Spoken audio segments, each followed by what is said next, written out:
Testamento, Colossenses, capítulo 1, nós vamos ler os versículos 1 ao 8. Atentemos para essa leitura, essa porção da palavra de Deus.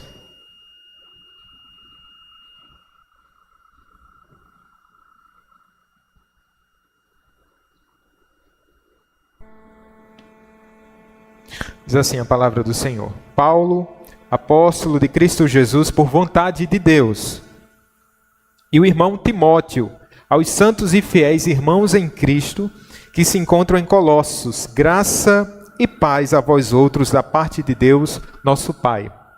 Damos sempre graças a Deus, Pai de nosso Senhor Jesus Cristo, quando oramos por vós, desde que ouvimos da vossa fé em Cristo Jesus e do amor que tendes para com todos os santos, por causa da esperança que vos está preservada nos céus, da qual antes ouvistes pela palavra da verdade do Evangelho, que chegou até vós, como também em todo o mundo, está produzindo fruto e crescendo. Tal acontece entre vós, desde o dia em que ouvistes e entendestes a graça de Deus na verdade. Segundo fostes instruídos por Epáfras, nosso amado conservo, e quanto a vós outros, fiel ministro de Cristo, o qual também nos relatou do vosso amor no Espírito. Amém. Até aqui. Vamos orar. Fechemos os nossos olhos. Pai, diante da Tua palavra, Senhor, nós nos humilhamos, nos dobramos, ó Pai, porque carecemos, ó Pai, da Tua iluminação. Carecemos, ó Pai, da Tua ação, Senhor, porque ela pode ser compreendida, mas o exercício, Senhor, de iluminação, de trazer fé, Pai, de descer essa palavra da mente para o coração, é um caminho inescrutável para nós, mas totalmente possível, Senhor, para o Teu Espírito Santo. Portanto, Senhor, nossa oração é que o Senhor venha nos abençoar, instruir por meio da Tua Santa Palavra e fortalecer a Tua igreja, a nossa oração, nosso desejo, Pai. O Senhor pode fazer isso. E o Senhor nos dá as ferramentas, a instrução necessária. Assim nós oramos, pois, ó Deus, em nome de Jesus. Amém. Graças a Deus. Meados de 2010, eu estava no campo missionário lá em Fagundes. Teve um dia bastante marcante, onde estávamos num domingo como esse, reunidos na igreja. Tinha ido um grupo aqui da cidade de Campina Grande, muitas crianças, me lembro que tinha nesse dia na igreja. E de repente começou um alvoroço dentro da igreja, porque simplesmente uma pessoa, um morador lá da cidade, que não tinha um histórico muito bom, passou de frente à igreja com uma arma.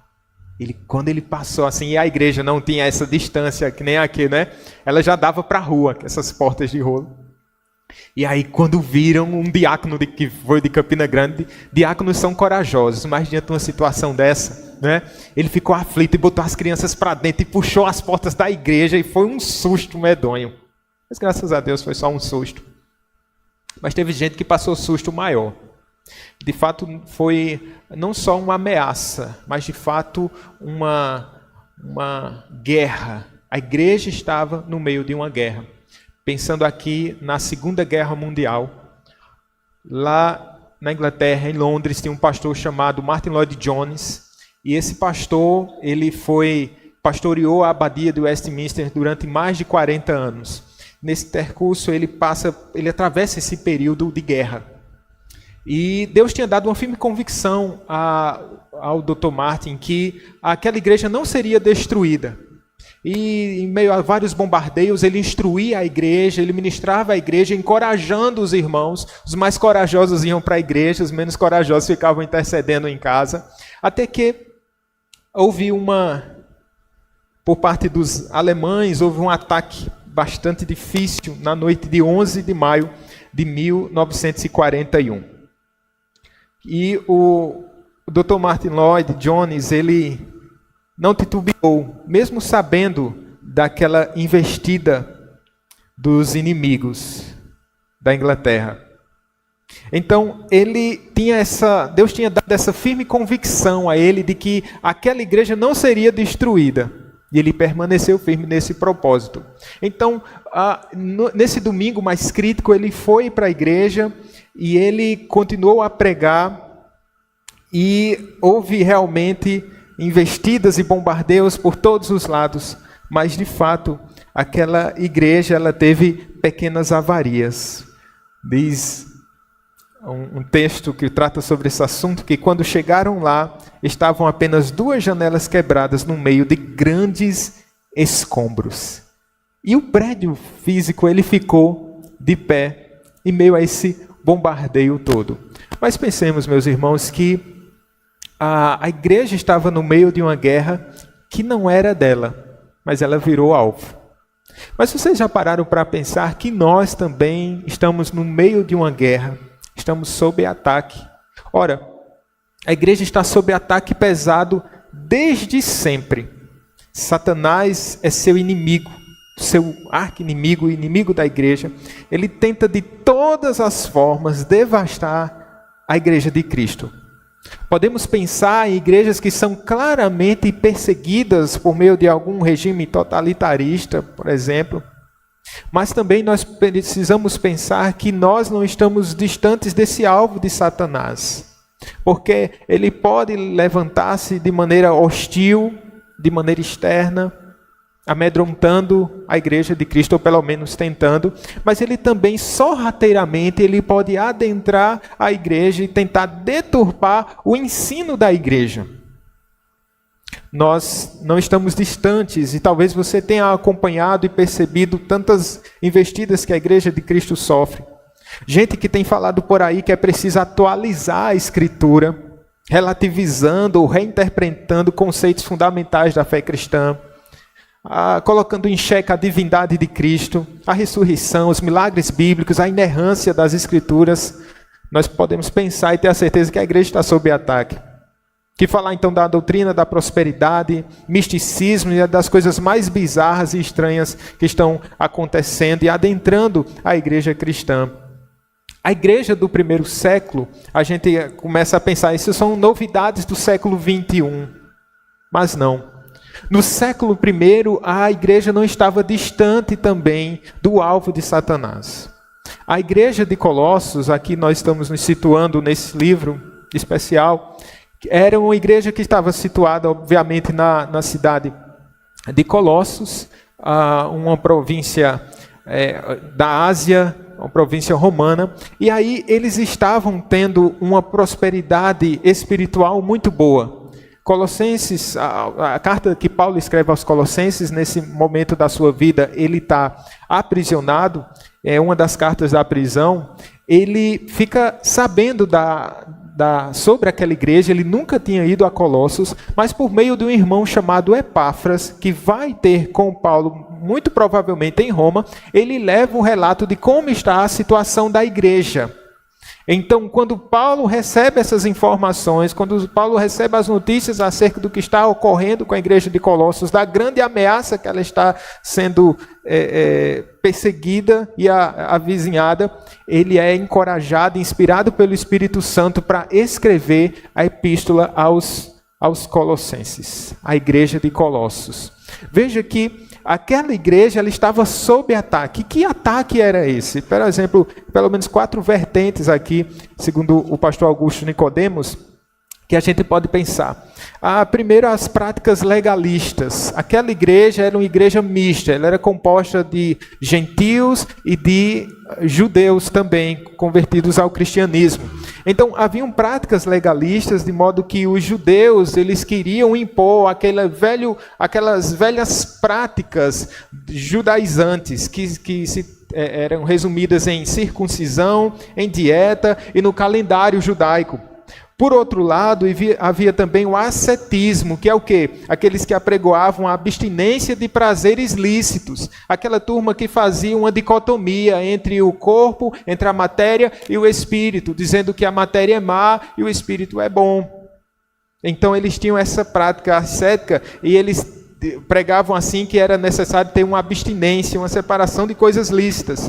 Por outro lado, tinha o gnosticismo, que era uma religião também, ou uma prática filosófica que diminuía a pessoa de Cristo Jesus e que falava que havia um conhecimento especial para alguns iluminados, ou seja, só algumas pessoas mais privilegiadas daquele grupo tinham esse acesso especial a Deus, ou à divindade. E também um misticismo, uma vez que era uma igreja composta tanto de judeus como de gentios, e a igreja de Colossos, obviamente, numa cidade que tinha uma grande ênfase pagã, então as coisas começaram a se misturar. Muita coisa, né?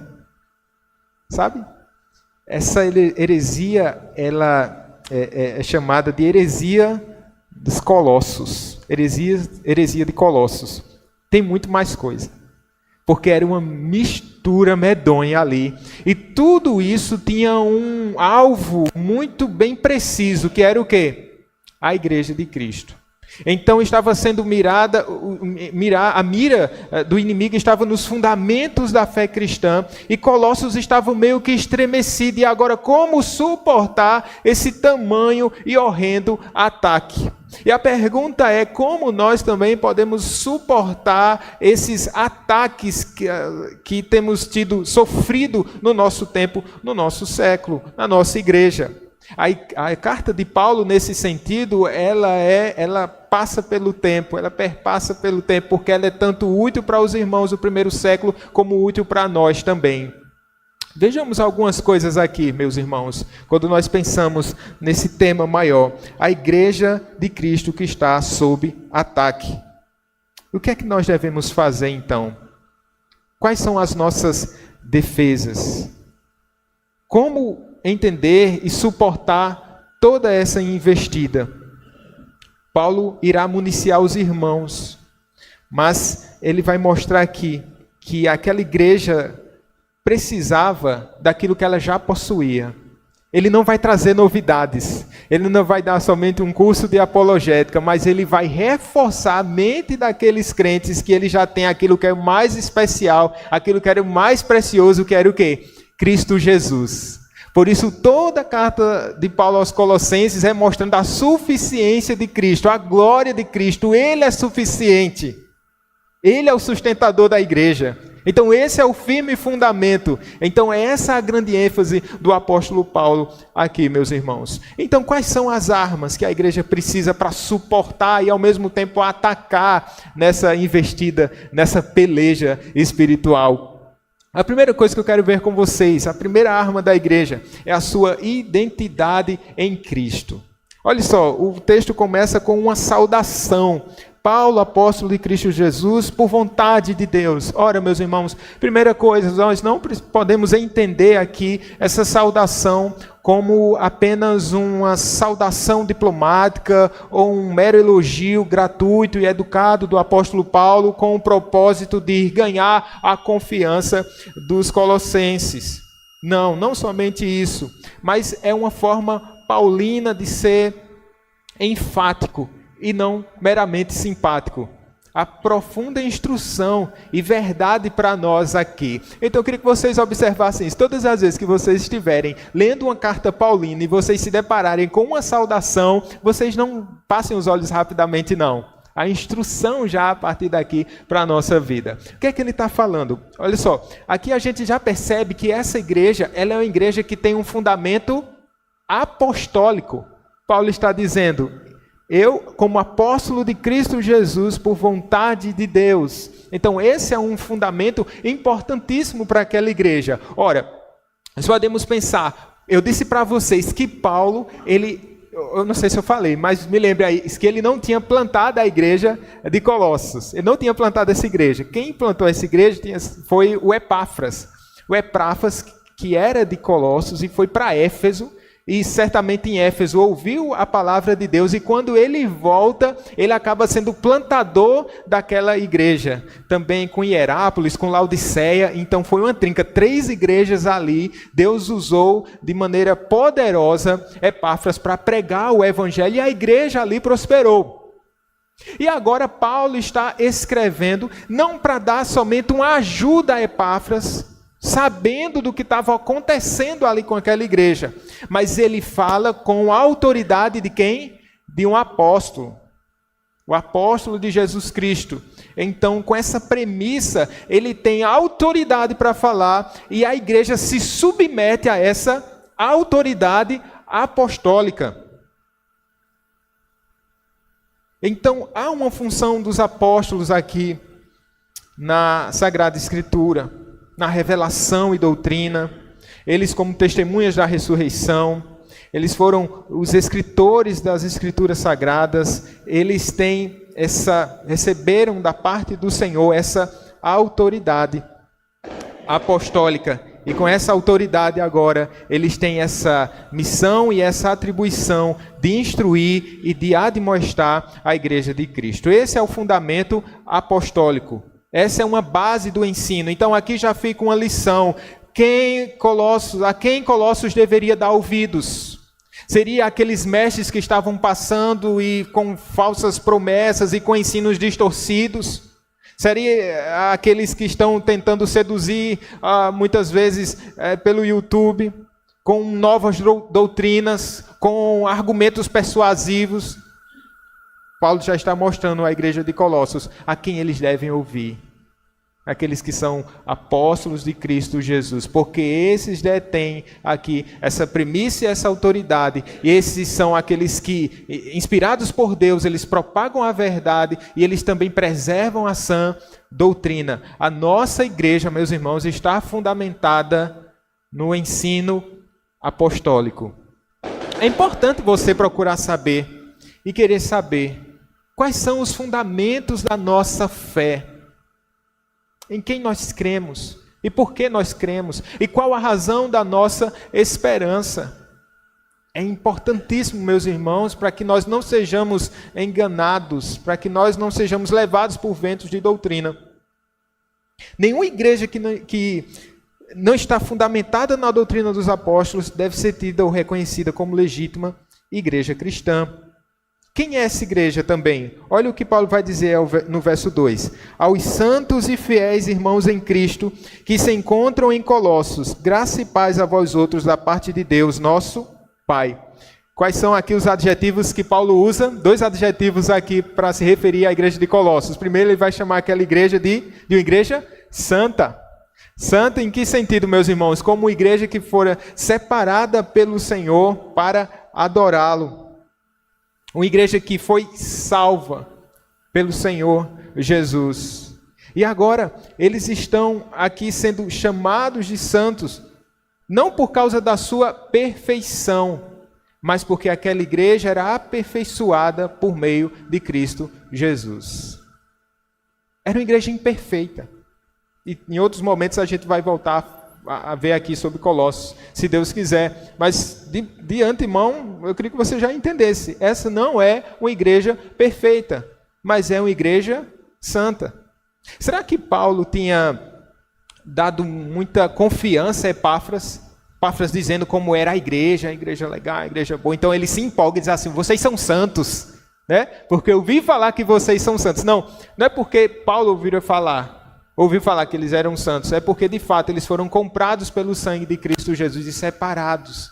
E agora estavam sendo aperfeiçoados na fé. Então eles são santos. E eles são o quê? Fiéis. Santos e fiéis. Mas o mais importante aqui, meus irmãos, essa sentença que vem depois. Aos santos e fiéis irmãos, olhe para a sua Bíblia, veja o que é que tem depois dessa frase. Aos santos e fiéis irmãos, em Cristo. Esse é o fundamento. Ora, quando Paulo está falando, se referindo à igreja de Colossos, ele sabe que é uma igreja fiel, ele sabe que é uma igreja santa, porque aquela igreja está em Cristo.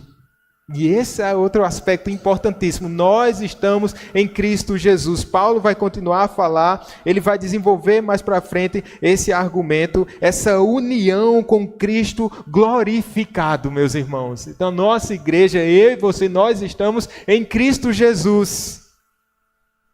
Igreja separada e comprada pelo sangue de Cristo. Qual a importância disso? Tem um princípio da reforma protestante que se chama Sola Gratia, e que significa somente a graça. Somente a graça. Ele vai continuar falando justamente sobre isso, porque é a saudação que ele usa. Graça e paz a vós outros, da parte de Deus. Graça e paz.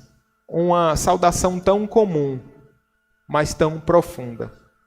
Essa graça que Paulo vem saudar a igreja de Colossos é o fundamento de que eles eram fiéis, eles eram santos por meio de Cristo Jesus, porque eles tinham alcançado salvação por meio do sacrifício de Cristo, não por nenhum mérito deles. Então todos ali estavam unidos nessa mesma fé. Então todos tinham sido alcançados e achados pelo Senhor. Isso é graça. Isso é graça de Deus. Por que nós estamos aqui reunidos, meus irmãos? Será que é porque nós temos dado o melhor dízimo?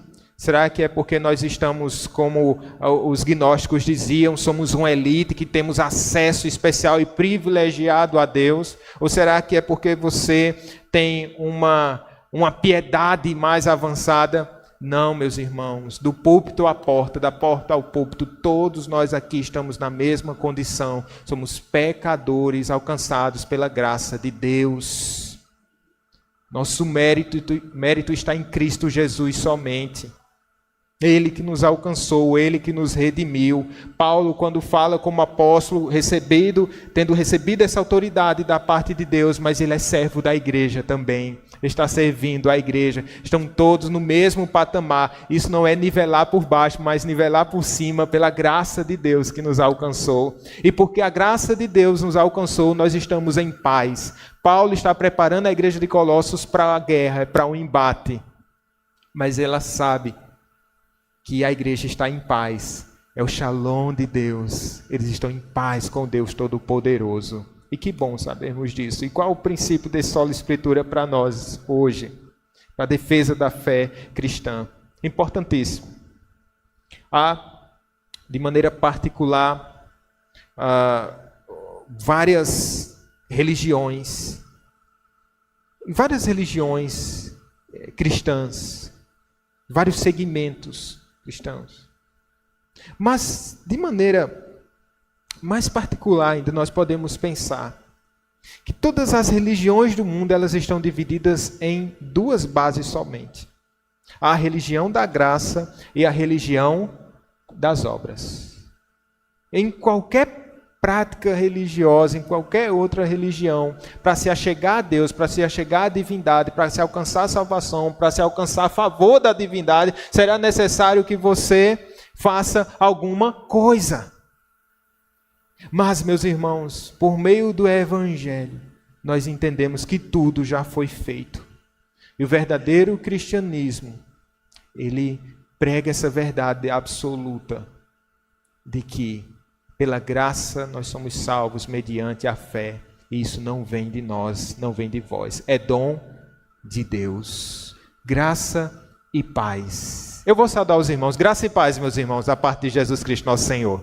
Amém. Isso não é algo simples. Isso não é obra humana. Isso não é obra da carne.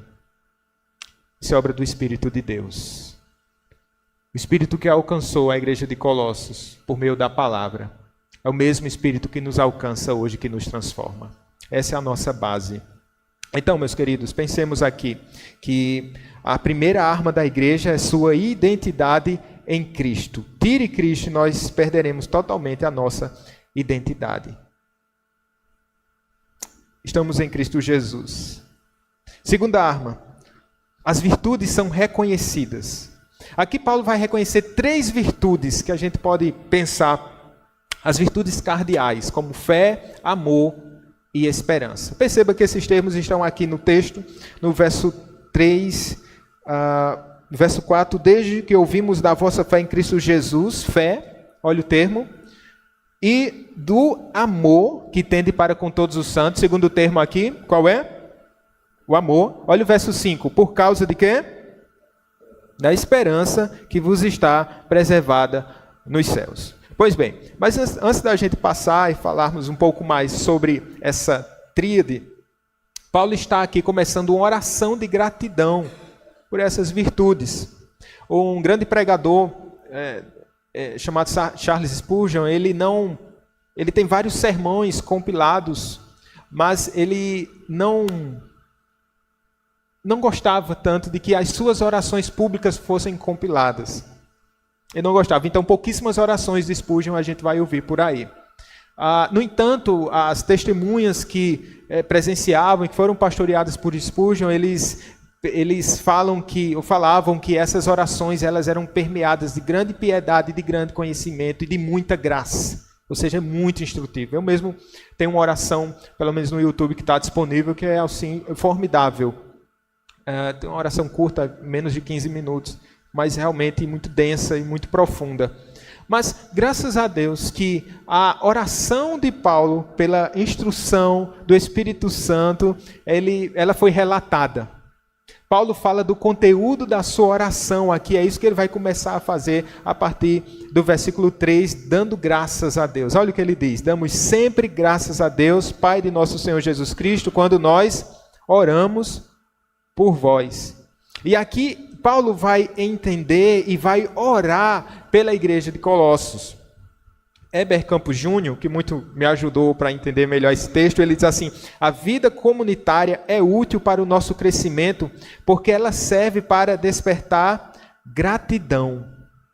A vida comunitária é útil para o nosso crescimento, porque ela serve para despertar gratidão. Se a vida comunitária tem despertado ingratidão em nosso meio, isso é pecaminoso, destrutivo. Por exemplo, tem gente que só vê as mazelas da igreja. Tem gente que só vê as debilidades e as fraquezas da igreja. E sempre quando falam da igreja, sempre falam em tom negativo. Às vezes comentando com um pai, às vezes comentando com o irmão, às vezes publicamente, enfim, e mostrando uma tamanha e horrenda insatisfação. Eles não param para perceber as virtudes que há na igreja. Veja, esse é um primeiro movimento que nós fazemos, natural e carnal, porque é mais fácil nós percebermos o que há de errado. Não é verdade? É muito fácil vocês perceberem o que está de errado aqui. Nós percebermos. É muito fácil. E parece que o nosso ímpeto já é para criticar ou para ver as debilidades, as fraquezas. Meus irmãos, vocês sempre vão achar fraquezas.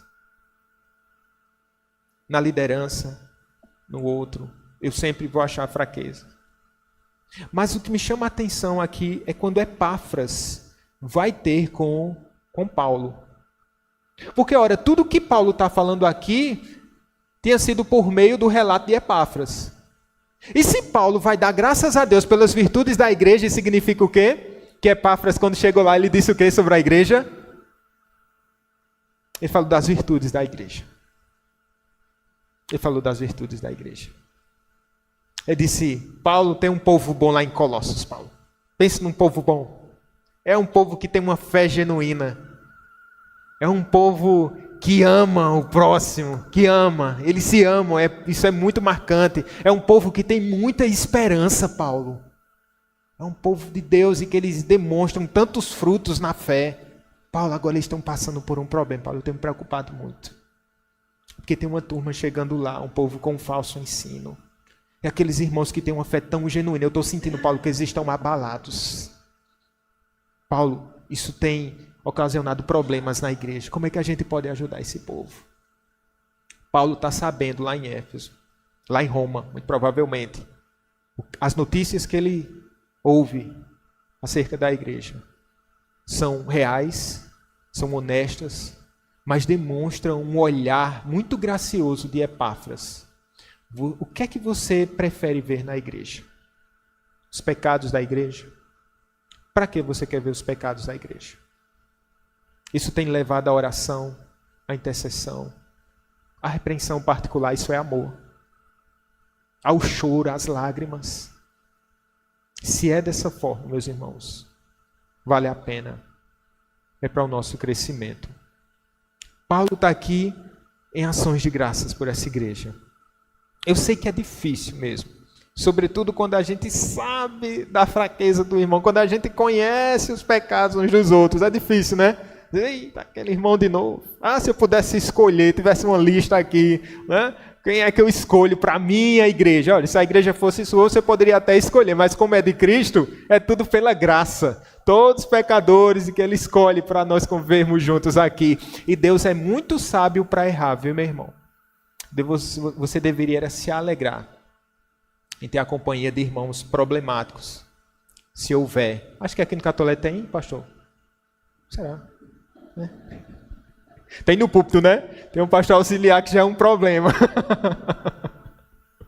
Mas dê graças a Deus. Será que esse irmão tem demonstrado um pequeno sinal de crescimento na fé? Será que mesmo se rastejando, ele tem tentado, buscado pela ação do Espírito Santo? Ele cai e levanta, ele chega aqui todo quebrado. O que é que a gente vai fazer? A gente vai quebrar ele também? A gente vai pedir paciência a Deus. Meu Deus, tem sido difícil, Pai. Mas o Senhor tem sido tão paciente comigo. Ajuda-me, ó Deus. Ajuda-me, ó Deus. E aqui ele vai para essa tríade, ele vai falar desses pontos cardeais, essas virtudes cardeais, melhor dizendo. Quais são elas? A fé, o amor e a esperança. Na ordem de Colossos, né? Paulo vai se referir a essas três virtudes em outros momentos, talvez chame mais atenção, seja lá em 1 Coríntios, no capítulo 13. Mas é muito interessante que essas marcas, elas aparecem nos nossos próprios documentos confessionais. Nós aderimos aqui os documentos de Westminster, confessionais. Depois, se você não conhece, a gente pode lhe ajudar a lhe instruir melhor. São as premissas básicas do que a igreja presbiteriana, no que a igreja presbiteriana crê. E aí tem um breve catecismo, que era para crianças na época, né? E ela tem essa estrutura. A primeira parte ela é feita de doutrina, que é a parte da fé. Depois tem a exposição dos 10 mandamentos, é a parte do amor. E por fim a oração do Senhor, que é a parte da esperança. Ou seja, toda a nossa teologia ela está permeada por essas virtudes aqui. Veja que nós temos visto esse amor, olhando novamente aqui para o verso 4, desde que ouvimos da vossa fé em Cristo Jesus e do amor que tendes para com todos os santos. Essa fé aqui é a confiança e também o objeto, que tipo de fé nós temos? A nossa confissão de fé, digamos assim. É a nossa confiança, aquilo que nós cremos. Nós cremos no Senhor Jesus Cristo, mas também nós declaramos, nós professamos essa fé. Então isso era bem utilizado pelo apóstolo Paulo. É o conteúdo, a palavra tinha me saído aqui, é o conteúdo da fé. Quando Paulo vai escrever a igreja de Éfeso, ele vai chamar aquela armadura, lembra da armadura no final de Éfeso? Ele vai mostrar que há fé também ali como o quê? Quem sabe? É o escudo. É o escudo. Então isso é importantíssimo para nós. O escudo da fé, veja que é uma proteção para a igreja. Agora, quando ele fala em fé, ele atrela isso ao amor. E que amor é esse? A quem esse amor é voltado? O amor que tendes para com todos os santos. Primeiro, a fé que dá a base para o amor. É sempre essa ordem. É sempre essa ordem. Porque se nós invertemos a ordem, esse amor vira um amor idólatra, esse amor vira um amor como um pretexto ou como alguma coisa para requerer algo de alguém. É sempre começa na fé e depois vai para o amor. O amor aqui que ele começa a falar, que tendes para com todos os santos, ou seja, a gente pode pensar, não era aquela turma, não era aquele povinho da nossa panelinha, da nossa bolha, que tem os mesmos gostos, que tem as mesmas preferências, então está todo mundo juntinho ali, aí é fácil demais amar. Mas era aquele amor, aquelas pessoas que não tinham tanta, que você não tinha tanta simpatia assim. Mas eles tinham um amor para com todos os santos, sem distinção, mas todos. Nós não devemos amar em parte, nós devemos amar todos. Você pode dizer, isso é difícil, pode pensar que é, e eu concordo com você. Mas olha o verso 8, que é que diz. o qual também nos relatou do vosso amor no Espírito. Ou seja, há uma ação efetiva aqui do Espírito Santo dilatando os nossos corações. E se alguém pode nos ensinar sobre o amor, é a Santa Trindade. Porque o Pai, o Filho e o Espírito Santo, eles eternamente vivem para se amar.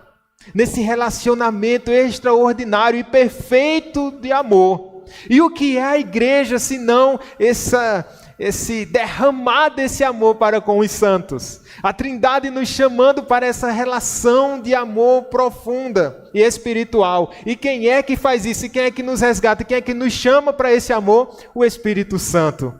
Se é no Espírito Santo, se você tem o Espírito Santo, você pode dilatar o seu coração e você pode amar o próximo. Talvez você seja um exemplo disso. No passado você era uma pessoa que não tinha extrema dificuldade para lidar com os outros, para aceitar, para amar, para perdoar. E hoje você percebe que algo mudou. Isso tem mudado na sua vida, meu irmão. Tenha certeza que é uma ação do Espírito Santo. Isso é uma virtude que demonstra que a sua fé, ela não é desprovida de prática. Aquilo que você crê faz diferença na forma como você vive. Não há divórcio, não deve haver divórcio nessa prática. Teve alguém, um professor de teologia, que certa vez foi ensinar sobre a parábola do bom samaritano. E quando os alunos estavam indo para a escola, para o seminário, eles tinham passado por uma pessoa moribunda. Lembra lá a história lá do bom samaritano? Lá que passa o levita, que passa o sacerdote, e tem um homem jogado ali que tinha sido assaltado, ferido, e ali os dois passam distantes. E aí, pensando nisso, eles tinham passado por uma pessoa que estava necessitada, uma pessoa que eles deveriam olhar com misericórdia, só que eles nem perceberam. Aí quando chegaram na aula, o professor, o pastor falou sobre isso. Vocês viram? Vocês perceberam que tem alguém no caminho? Agora nós vamos falar sobre algo que não pode ser só meramente teórico, mas que deve ser prático. Vocês ficaram pensando quem vocês passaram no caminho agora para vir para a igreja. Mas com quem nós nos relacionamos aqui na igreja também. É fácil, quando é só na parte da teoria, é bom ouvir. Mas na parte prática, é um desafio. Mas não pode haver divórcio. Não pode haver divórcio nisso. Precisamos viver. Porque João vai nos dizer, irmão, se alguém disser, amo a Deus, e odiar seu irmão, é o quê? Mentiroso.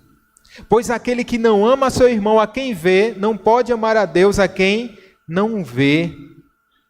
Não podemos odiar o irmão. Fé, amor e agora esperança no verso 5. Por causa da esperança que vos está preservada nos céus, da qual antes ouvistes pela palavra da verdade do Evangelho. Eles são aqui motivados por uma promessa futura. Essa esperança. É isso que fundamenta aqui a sua prática. Mais uma vez, Weber Campos Júnior, ele vai falar que nós somos motivados por uma promessa futura, quando ele diz assim, quando as pessoas têm promessa de conquista, elas muitas vezes são motivadas a se esforçar mais. Isso é demonstrado quando você tem uma promessa de promoção no trabalho. Então você vai fazer o seu trabalho melhor, porque você está visando o quê? A promoção. Um trabalho melhor na universidade para você ter algum privilégio, ou na escola. Mas é sempre essa motivação. Mas ele completa, mas na vida cristã, a promessa de conquista não está relacionada ao meu desempenho. Nós herdamos algo. Não é por desempenho. Essa esperança que Deus promete, ela está pautada na sua graça. Sobre isso, outro autor vai dizer que a fé se estende para Cristo Jesus e se apoia nos seus méritos. O amor se ocupa com tudo que é santo e excelente. E a esperança persevera por causa do tesouro eterno separado para nós no céu. Eu fico imaginando esses irmãos, essa fé tão sólida em Cristo Jesus, esse amor tão precioso e profundo que eles nutriam para com os seus irmãos, pautado nessa esperança, porque o mais importante para eles era essa caminhada, essa trajetória, esse viver pela fé, caminhando em esperança. Sabe uma coisa? Um risco que nós corremos é de ficarmos tratando das nossas picuinhas aqui, das nossas dificuldadezinhas ali, e deixando de contemplar aquilo que é mais precioso, deixando de contemplar aquilo que é maravilhoso, aquilo que é céus. Então, às vezes perdemos o foco, porque tiramos os olhos de Cristo e dessa esperança preciosa. A esperança ainda lhe motiva, meu irmão? Olhe, que essa é uma arma importante, a esperança. Quando nós perdemos a esperança, a gente diz assim, não estou indo para lugar nenhum. Nossa fé é enfraquecida. E aí a gente não ama mais o próximo. No verso 8, o qual também nos relatou do vosso amor no Espírito, mais uma vez fechando aí a questão do amor. E aqui nós partimos para essa terceira arma que nós temos, que é a sólida base evangélica, a sólida base no Evangelho. Olha o que diz o verso 6, ele está rico aqui de informações para a gente, irmãos. Ele vai, no final do verso 5, ele diz assim, por causa da esperança que vos está preservada nos céus, da qual antes ouvistes pela palavra da verdade do Evangelho. Essa é a base que ele vai nos trazer agora. Esse Evangelho, ele vai mostrar que foi enviado por Deus, no verso 6, essa palavra da verdade. Veja que havia ali tantas mentiras do gnosticismo, tantas mentiras do judaísmo. Agora ele está falando, o Evangelho é a verdade. Como foi que ele chegou até lá? Ele vai dizer primeiro, depois ele vai dizer como, mas agora ele diz que chegou até vós. Chegou até vós. Veja que interessante. Não foi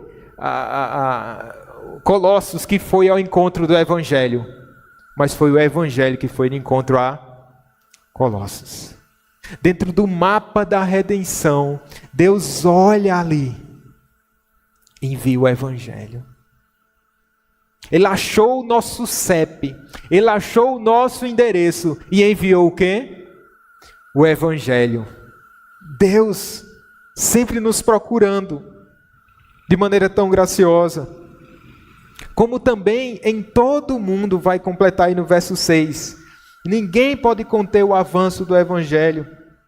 É maravilhoso. Está chegando em todo mundo da época. Ora, isso aqui, nós estamos falando de um texto de 2000 anos atrás. Mas vocês já pararam para pensar que depois que o apóstolo Paulo, ele aposentou a sua pena, foram 2000 anos da ação de Deus na história, ganhando palmo a palmo desse chão, desse mundo de Deus. E o Evangelho vai avançando, e o Evangelho vai seguindo, e continua seguindo. Ontem, fomos com um grupo lá para Boqueirão, com esse propósito. O Evangelho chegou até nós, e agora, através de nós, ele vai alcançar outros. E todo o mundo vai ouvindo da parte de Deus. É a missão que avança. Nós cremos nessa missão. Nós cremos que fazemos parte dessa missão. Ela foi confiada a nós. Esse Evangelho, ele produz frutos em todo o mundo. Porque o texto vai dizer, está produzindo fruto e crescendo. Tal acontece entre vós. É uma igreja viva, é uma igreja relevante, é uma igreja que está, pela ação do Espírito Santo, crescendo em fé e produzindo fruto. Não há estagnação no reino de Deus. Isso não é saudável. Não existe um momento da vida cristã onde a gente para. Não. Quando nós paramos, nós estamos o quê? Regredindo. Regredindo. Ela é dinâmica, ela é viva. Nós precisamos crescer e crescer na fé. Ela vai produzindo fruto. Tal acontece entre vós. Se o seu filho parar de crescer, você vai dizer, tem alguma coisa estranha. Né, Douglas? Você parou de crescer, mas não estão crescendo não. Ou tão pequeno não, estão crescendo muito aí. Né? Mas se o Davi parasse de crescer, Você diz, não, tem alguma coisa estranha. E o Natan passasse do Davi. Não, tem alguma coisa estranha. Talvez no futuro até aconteça, né? Você se preocupa, porque sabe que isso talvez não seja saudável. Eu sei que nós travamos lutas e nós temos nossas dificuldades, nosso crescimento na fé às vezes é mais lento, mas ele não é estagnado, ele precisa ocorrer, ele precisa acontecer. Veja essa mensagem que está chegando em todo mundo como uma mensagem universal. E Paulo ainda vai dizer no verso 6, desde o dia em que ouvistes e entendestes a graça de Deus na verdade. Ou seja, desde o primeiro dia até agora. Sabe qual uma das nossas grandes dificuldades? É a constância. É a constância. Às vezes nós começamos, mas nós paramos. Às vezes nós damos alguns passos de fé, mas de repente a gente se desestimula, a gente para. Então aqui está mostrando que essa igreja ela estava avançando sempre, desde o dia em que ouvistes e entendestes a graça de Deus. Ouvir e entender, aí ele coloca esses dois termos aqui. Conhecer, que fala de um conhecimento com convicção. Depois vem o discipulado, é a raiz dessa palavra, aprendestes. Quando a gente ouve, essa palavra nos traz convicção, nós queremos aprender mais e mais da parte de Deus. Mais e mais da parte do Senhor. Me lembro mais uma vez, ainda em Fagundes, no campo missionário, havia uma mulher que ela era deficiente, andava com muita dificuldade, uma senhorinha já, e na época ela morava vizinho à nossa casa e tinha uma boa distância para a igreja. Eu e Raquel passávamos por ela de moto, íamos para a igreja, ela não tinha como andar de moto, eu não tinha como ajudá-la nesse sentido. Nós chegávamos na igreja, abríamos a igreja, preparávamos a igreja, às vezes começava o culto e daqui a pouco, depois ela chegava. Ela já tinha saído antes de nós. Demorava em torno de 40 minutos. Ela a passos lentos assim. Para chegar na igreja. A passos lentos, a passos lentos, a passos lentos. Mas aquela era uma lição preciosa para nós. De alguém que conhece a Cristo, quer conhecer a Cristo. E quer ir mais a Cristo. Quer se aproximar cada vez mais de Cristo. Desde que ela ouviu o Evangelho, desde que ela entendeu a graça de Deus na verdade, ela ficou totalmente tomada pelo Senhor e desejava crescer mais na fé. É algo precioso demais, meus irmãos, essa graça. Ele vai falar também que essa graça de Deus é na verdade, porque ela precisa caminhar junta também, a graça e a verdade. A verdade e a graça fazem parte do Evangelho. Não é só a verdade expõe você. A graça, ele cobre sua pecaminosidade. A verdade expõe. O que é que eu faço? A graça cobre a nossa pecaminosidade. E agora ele vai falar como foi que esse evangelho chegou até os colossenses, na igreja, a cidade de Colossos. Verso 7, a gente está caminhando já para o fim. Segundo fostes instruídos por Epáfras, nosso amado conservo, e quanto a vós outros, fiel ministro de Cristo. Ora, temos aqui o próprio apóstolo Paulo como homem de Deus. Ele fala do Timóteo, o seu filho na fé, e agora ele fala de Epáfras, todos estes homens usados pelo Senhor. Epáfras como alguém que tinha se convertido em Éfeso e depois volta para Colossos e ali planta mais 2 igrejas. Logo, Epáfras ele faz parte do povo de Deus e é instrumento nas mãos do Senhor. E ele é amado e ele ama. Como é que ele demonstra esse amor? Pregando o evangelho, discipulando a igreja, sofrendo pela igreja do Senhor. Que testemunho! O evangelho que chega até aqueles irmãos, pela instrumentalidade de Epáfras. Eu pergunto, você tem sido instrumento nas mãos de Deus? Por onde você tem caminhado, por onde você tem andado? Esses dias tratei sobre isso num pequeno texto, num boletim, falando sobre a família Abravanel, né? A família do Silvio Santos. Em meados dos anos 90, a família Abravanel contratou um copeiro, um homem muito simples. Ele se chamava João.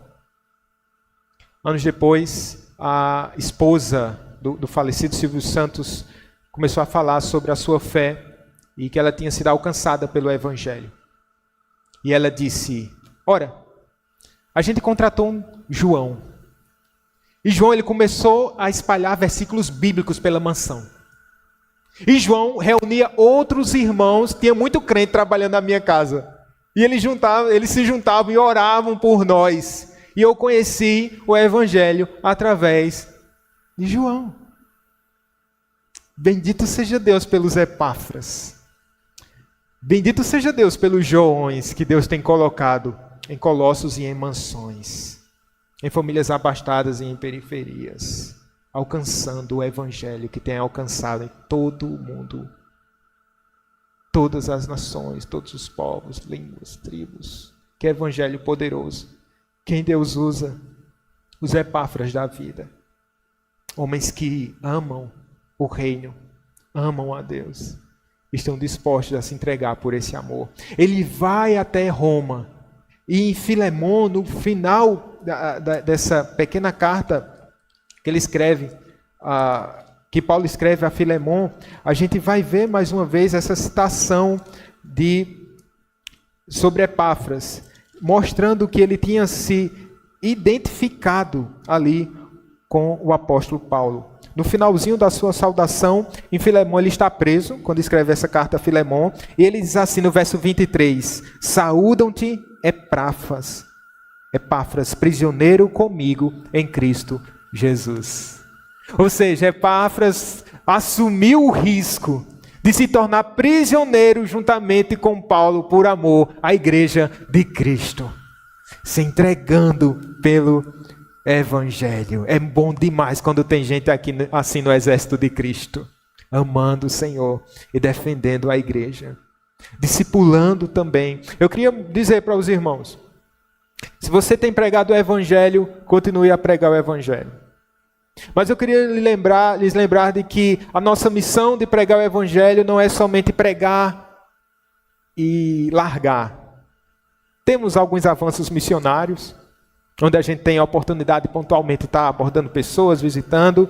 Ontem a gente pegou os folhetos, saímos de casa em casa lá, distribuímos acho que mais de 2.000, 3.000 folhetos divulgando a igreja. E eu estava tão empolgado jogando nas casas lá, às vezes tinha tempo de abordar alguém, o evangelismo foi à tarde e essa panfletagem pela manhã, que eu joguei panfleto até na própria igreja presbiteriana, sem perceber, pastor. Foi. Estava passando que tem a igreja de esquina e tem um prédio assim que continua. Aí eu jogando, aí o filho... Davi disse, é isso mesmo, pastor, está divulgando até a igreja na própria igreja. Eu disse, vai que acontece.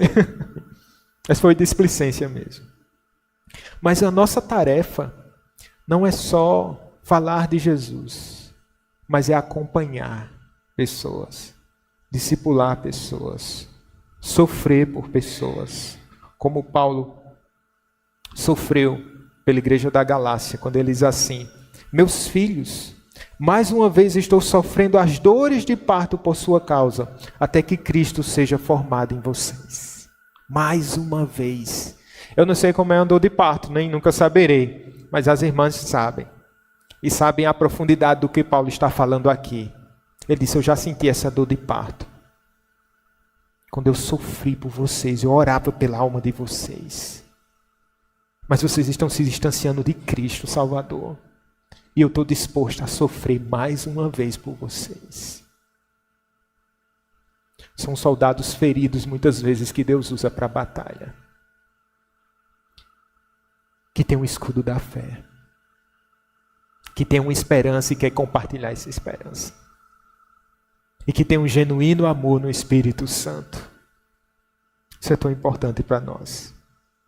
Meus irmãos, eu queria que vocês se lembrassem agora, antes de nós encerrarmos, sobre o que você tem pensado sobre a igreja.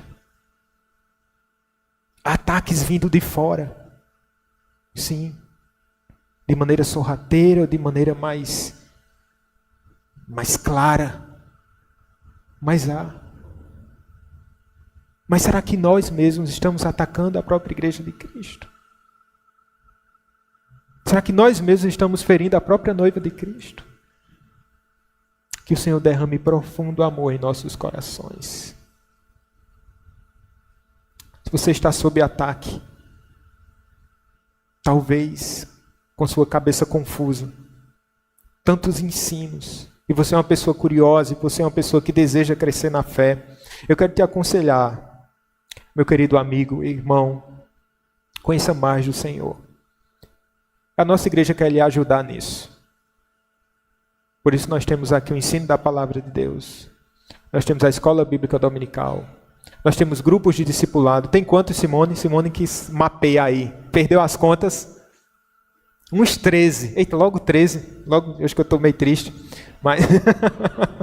Mas, veja, você não está deslocado, não. Junte-se a nós. Entenda a palavra de Deus. Cresça nessa verdade. Você pode ser um bom soldado também, ajudando e se interessando com a saúde da igreja, fazendo com que outros cresçam na fé. Que essa igreja seja uma bênção como tem sido, crescendo na fé, na esperança e no amor. Vamos orar, queridos irmãos. Eu quero convidar já os irmãos para cantarem um último cântico. Vamos ficar de pé?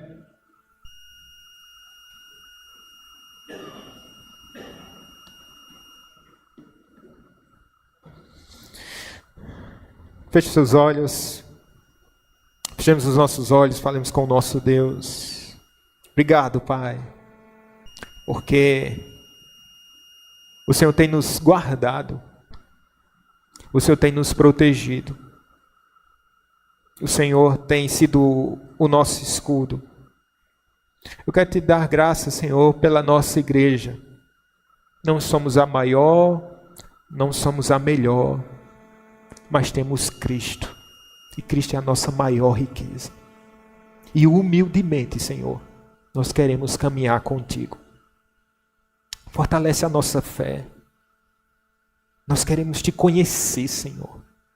Queremos te conhecer mais e mais, ó Deus. Queremos saber a razão da nossa esperança. Não com especulações vãs. Não, Senhor, entregues a falsos mestres, ó Deus. Preserva sempre esse púlpito, Senhor, ao longo dos anos. Para que pessoas, ó Pai, cheias da Tua palavra e do Teu Espírito Santo, venham proclamar essa verdade. Meu Deus, obrigado pela graça que nos alcançou. Alcançou Colossos, uma terra pagã, entregue aos falsos deuses. Mas o Senhor achou Colossos no mapa da redenção. Salvou Epáfras e mandou e o enviou para lá. Obrigado, Senhor, pelo ensino apostólico. Obrigado por todos aqueles que sofreram, Pai, para que nós estivéssemos aqui. Todos aqueles, ó Senhor, que se gastaram por nós. Todos aqueles que sentiram dores de parto por nós. Obrigado, Senhor. E agora, ó Deus, nós possamos amar verdadeiramente e profundamente, Senhor. E que essa esperança que não falha, que essa esperança que não morre, esteja sempre diante dos nossos olhos. Ao Senhor Jesus seja a glória para sempre no meio da sua igreja, em todo o cosmos. Amém.